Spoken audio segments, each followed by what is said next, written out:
اسی طرح سے رسول اللہ صلی اللہ علیہ وسلم نے ایک صحابی کو فرمایا اور کہا کہ اے میرے صحابی فرض نماز کبھی نہ چھوڑنا،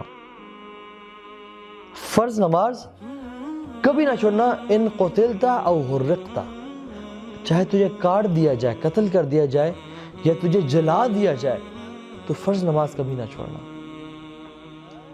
ہم سبحان اللہ ایک اسائنمنٹ کی وجہ سے یا ایک پیپر کی وجہ سے یا کسی بھی سبحان اللہ، تو میں بڑی چیزیں بتا رہا ہوں، some time it's because of WhatsApp and Facebook and YouTube, کہ جیسے یوٹیوب کی ویڈیو ختم ہو تو میں نماز پڑھتا ہوں۔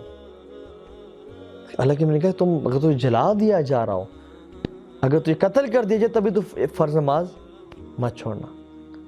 تو المداومۃ علی الفرائض۔ میں کچھ اور چیز بتاتا ہوں۔ عبداللہ بن ام مکتوم رضی اللہ عنہ، یہ کون سے صحابی تھے؟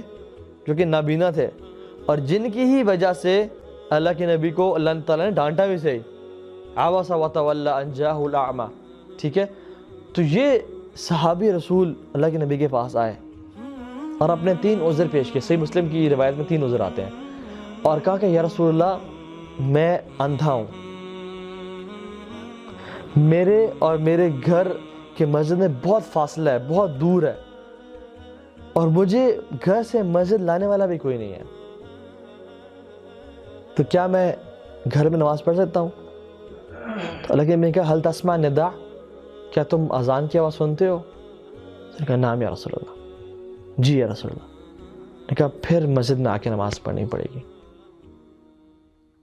وہ چوتھا عذر لے کے آئے، پھر کہا کہ یا رسول اللہ میرے اور میرے گھر کے بیچ میں درخت ہیں، جھاڑیاں ہیں، میں اندھا ہوں، مجھ سے چلا نہیں جاتا، تو یہ اس میں لگ کے میں گر جاؤں گا، اپنے آپ کو نقصان پہنچا دوں گا، کیا میں گھر میں نماز پڑھ سکتا ہوں؟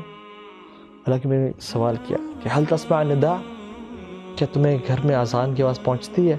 جی یا رسول اللہ۔ جھوٹ تو بولتے نہیں تھے وہ، کیونکہ اللہ کے نبی نے کبھی انہیں جھوٹ بولنا سکھایا نہیں تھا۔ تو انہوں نے کہا جی یا رسول اللہ۔ انہوں نے کہا پھر مسجد میں آ کے نماز پڑھنی پڑے گی، تمہارے لیے اس میں اجازت نہیں ہے۔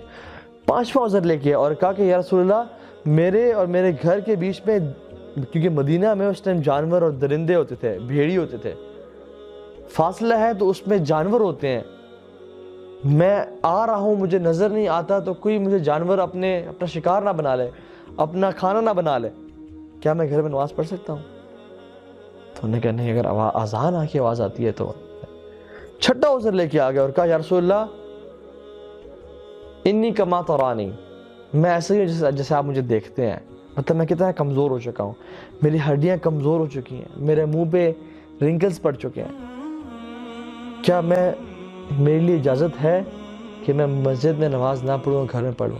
تو لیکن میں نے کہا کہ حل تسمع حی علی الصلاۃ و حی علی الفلاح، کہ کیا تمہیں آواز آتی ہے حی علی الصلاۃ کی اور حی علی الفلاح کی؟ کہ جی رسول اللہ آواز تو آتی ہے۔ انہوں نے کہا کہ پھر تمہارے لیے نماز ہے تو مسجد نہیں ہے۔ اور سبحان اللہ ہم لوگ کانٹا چپ جائے تو مسجد نماز پڑھنے نہیں جاتے ہیں، کتنا چلو آج گھر میں ہی پڑھ لیتے ہیں، چھینک آ جائے تو آج طبیعت تھوڑی سی خراب لگ رہی ہے، آج مسجد نہیں جاتے ہیں۔